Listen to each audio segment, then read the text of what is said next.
ഈ തൃശ്ശൂരിങ് എടുക്കുക എന്ന സുരേഷ് ഗോപിയുടെ പഞ്ച് ഡയലോഗ് കൊച്ചുകുട്ടികൾക്ക് പോലും കാണാപ്പാഠമാണ്. വരുന്ന ലോക്സഭാ തിരഞ്ഞെടുപ്പിൽ തൃശ്ശൂരിൽ ജയിച്ചു കയറാൻ 18 അടവും പയറ്റുകയാണ് BJP. അത് മോദിയുടെ രൂപത്തിൽ ഉൾപ്പെടെ കഴിഞ്ഞ ദിവസം കണ്ടതുമാണ്. ഇനി കാണാനിരിക്കുന്നതും അതുതന്നെ. എന്നാൽ തൃശ്ശൂർ എടുക്കുക എന്ന സുരേഷ് ഗോപി ഡയലോഗ് അത്ര എളുപ്പത്തിൽ പ്രാവർത്തികമാക്കാൻ പറ്റുന്നതല്ല. തൃശ്ശൂരിന്റെ രാഷ്ട്രീയ ചരിത്രം പറയുന്നതും അതുതന്നെയാണ്.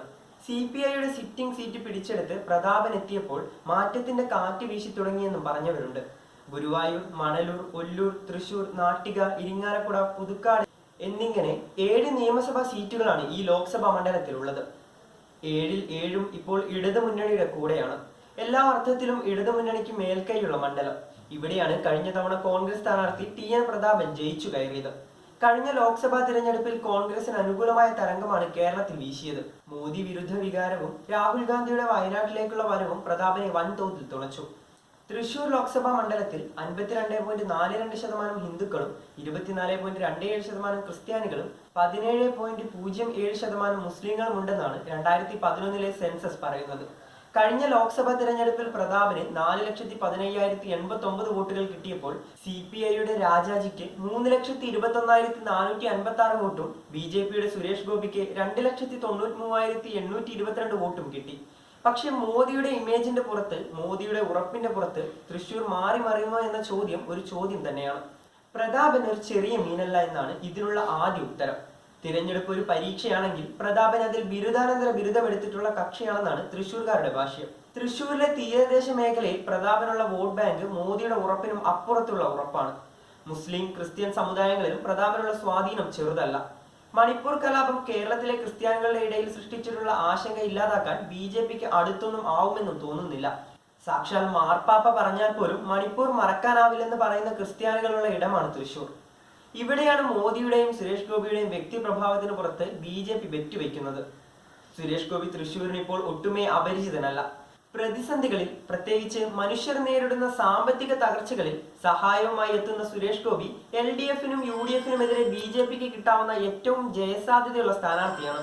ഇക്കുറി സുരേഷ് ഗോപിയും BJPയും തിരഞ്ഞെടുപ്പ് കളത്തിൽ ഇരു മുന്നണികളെക്കാളും നേരത്തെ തന്നെ ഇറങ്ങിയിട്ടുണ്ട് എന്നതും കാണാതിരിക്കരുത്. അടിത്തട്ടിൽ മികച്ച പ്രവർത്തനമാണ് BJP കാഴ്ചവെക്കുന്നത്.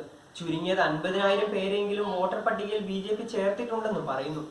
തൃശ്ശൂരിലെ നിഷ്പക്ഷ വോട്ടുകൾ ഇക്കുറി സുരേഷ് ഗോപിയിലേക്ക് വരുമെന്നും അതിലൂടെ തൃശ്ശൂരിൽ അട്ടിമറി ഉണ്ടാവുമെന്നും BJP അവകാശപ്പെടുന്നുണ്ട്. തൃശ്ശൂരിൽ CPI ജയിക്കണമെന്നത് ഇടതുമുന്നണിയുടെ ഭാഗമെന്ന നിലയിൽ CPMന്റെ കൂടി ബാധ്യതയാണ്.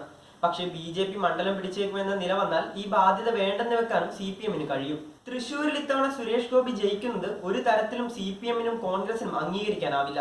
കേരളത്തിന് വേണ്ടി പാർലമെന്റിൽ TN പ്രതാപൻ ശബ്ദമുയർത്തിയത് തെറ്റുതിരുത്തലാണെന്ന് മുഖ്യമന്ത്രി പിണറായി വിജയൻ പറഞ്ഞതും നവകേരള സദസ്സിനോട് പ്രതാപൻ കാട്ടിയ അടുപ്പം ഇതിനോട് ചേർത്ത് വായിക്കണം. CPMും കോൺഗ്രസും കളിച്ചേക്കാവുന്ന ഈ രാഷ്ട്രീയമാണ് തൃശ്ശൂരിൽ BJPയെ ശരിക്കും പേടിപ്പിക്കുന്നത്. ഇതോടൊപ്പം തന്നെ അടിത്തട്ടിൽ ന്യൂനപക്ഷ വോട്ടുകളുടെ ഏകീകരണം കൂടി നടന്നാൽ തൃശ്ശൂർ ഒരിക്കൽ കൂടി BJPക്ക് ബാലികേറ മലയാകും. മോദിയുടെ ഉറപ്പിനും സുരേഷ് ഗോപിയുടെ കാരുണ്യ പ്രവർത്തനങ്ങൾക്കും അപ്പുറത്ത് ഈ പ്രതിഭാസമാണ് BJP നേതൃത്വത്തിന്റെ ഉറക്കം കെടുത്തുന്നത്. BJPയുടെ സിറ്റിംഗ് സീറ്റായിരുന്ന നിയമം നോക്കുക. 2014 O രാജഗോപാൽ 67,813 വോട്ട് പിടിച്ചപ്പോൾ കുമ്മനം രാജശേഖരന് 51,888 വോട്ട് മാത്രമേ കിട്ടിയുള്ളൂ. 15,925 വോട്ടിന്റെ കുറവ്. 2016 കോൺഗ്രസ് കളിച്ച കളി കാണാതിരിക്കാനാവില്ല. ജനതാദൾ യുവിലെ സുരേന്ദ്രൻ പിള്ളയായിരുന്നു UDF സ്ഥാനാർത്ഥി. പിള്ളയുടെ സ്ഥാനാർത്ഥിത്വമാണ് രാജഗോപാലിനെ ശരിക്കും തുണച്ചത്. 13,860 വോട്ട് മാത്രമാണ് പിള്ളയ്ക്ക് ലഭിച്ചത്. UDFന് സ്ഥിരം കിട്ടിക്കൊണ്ടിരുന്ന വോട്ടിൽ വലിയൊരു പങ്ക് നേരെ പോയത് രാജഗോപാലിനാണ്. ഒരുതരം വാജ്പേയി ശൈലിയിലുള്ള രാജഗോപാലിനെ കടുത്ത ഹിന്ദുത്വവാദിയായി ജനം കണ്ടില്ലെന്നതും മറക്കരുത്. 2021 കോൺഗ്രസ് K മുരളീധരനെ കളത്തിലിറക്കിയതോടെ കളി മാറി. കുമ്മനം അവിടെ വീഴാൻ മുഖ്യ കാരണം മുരളിയുടെ വരവായിരുന്നു. പിള്ള 13,860 വോട്ട് പിടിച്ചെടുത്ത് മുരളി 36,524 വോട്ട് പിടിച്ചു. 2016 15,925 വോട്ടാണ് BJPക്ക് കുറഞ്ഞത്. CPMന് 3,305 വോട്ടും ലഭിച്ചു. എന്നാൽ BJPയുടെ തന്ത്രം കുറച്ചു കാണാനുമാകില്ല. കാരണം ഈ നിലയിലേക്ക് മോദിയും BJPയും എത്തിയത് ഒരു ദിവസം കൊണ്ടല്ല. ഗാന്ധിവധത്തെ തുടർന്ന് സമൂഹത്തിന്റെ പൊതുധാരയിൽ RSS നേരിട്ടത് ഒറ്റപ്പെടുത്തലിന്റെയും ബഹിഷ്കരണത്തിന്റെയും നാളുകളാണ്. അവിടെ നിന്നും RSSനെയും ജനസംഘത്തെയും ഇന്ത്യൻ സമൂഹത്തിന്റെ മുൻനിരയിലേക്ക് കൈപിടിച്ചു കൊണ്ടുവന്നത് അടിയന്തരാവസ്ഥയുടെ നാളുകളിൽ ജയപ്രകാശ് നാരായണനാണ്. 1980 രൂപമെടുത്ത BJPയും ഇതേ നിലപാടായിരുന്നു തുടക്കത്തിൽ. യഥാർത്ഥ മതേതര പാർട്ടി തങ്ങളാണെന്നും കോൺഗ്രസ് ന്യൂനപക്ഷ പ്രീണനമാണ് നടത്തുന്നതെന്നും BJP പ്രഘോഷിച്ചുകൊണ്ടിരുന്നു. രാമക്ഷേത്രത്തിനായി LK അദ്വാനി രഥയാത്ര നടത്തുമ്പോഴും വാജ്പേയി ആയിരുന്നു BJPയുടെ സുപ്രധാന നേതാവ്. നെഹ്റുവിന്റെ ഛായാചിത്രം പാർലമെന്റ് ഹാളിൽ നിന്ന് അപ്രത്യക്ഷമായപ്പോൾ അത് തിരിച്ചു സ്ഥാപിച്ച നേതാവ്. 2002 ഗുജറാത്ത് കലാപത്തിൽ മോദിയോട് രാജധർമ്മം പാലിക്കണമെന്ന് ആവശ്യപ്പെട്ട നേതാവെന്ന പ്രതിച്ഛായയാണ് വാജ്പേയിക്കുണ്ടായിരുന്നത്. കോൺഗ്രസ് ഇതര രാഷ്ട്രീയ പാർട്ടികളുമായി കഴിയുന്നത്ര സഖ്യമുണ്ടാക്കിയാണ് BJP ഇന്ത്യയിൽ വളർന്നത്. ലാലുവിന്റെ രാഷ്ട്രീയ ജനതാദളും കോൺഗ്രസ് ഒഴികെയുള്ള മിക്കവാറും എല്ലാ പാർട്ടികളും ഒരിക്കലല്ലെങ്കിൽ മറ്റൊരിക്കൽ BJPയുമായി എവിടെയെങ്കിലുമൊക്കെ വെച്ച് കൈകൊടുത്തിട്ടുണ്ട്. മമതയും കരുണാനിധിയും ജയലളിതയും ജോർജ് ഫെർണാണ്ടസും ബാൽ താക്കറെയും ശരത് പവാറും ദേവഗൌഡയും ചന്ദ്രബാബു നായിഡുവും എന്തിന് ജമ്മു കാശ്മീരിൽ PDP നേതാവ് മുഫ്തി മുഹമ്മദ് സെയ്ദ് വരെ BJPയുടെ വളർച്ചയിൽ വഹിച്ച പങ്ക് കാണാതിരിക്കാനാവില്ല.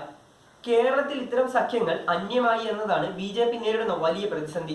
തമിഴകത്തെ DMKയും AIDMKയുമായും മാറി മാറി സഖ്യങ്ങൾ ഉണ്ടാക്കിയാണ് BJP മേൽവിലാസം ഉണ്ടാക്കിയത്. കേരളത്തിലെ രണ്ട് പ്രബല പാർട്ടികളുമായും ഇങ്ങനെയൊരു ബന്ധം BJPക്ക് മനക്കോട്ട കെട്ടാൻ പോലും ആയെന്ന് വരില്ല. ഇന്ത്യയിൽ RSSന് ഏറ്റവും കൂടുതൽ ശാഖകളുള്ള സംസ്ഥാനങ്ങളിൽ ഒന്നാണ് കേരളം. 4500 ശാഖകൾ കേരളത്തിൽ പ്രവർത്തിക്കുന്നുണ്ടെന്നാണ് കണക്കാക്കപ്പെടുന്നത്.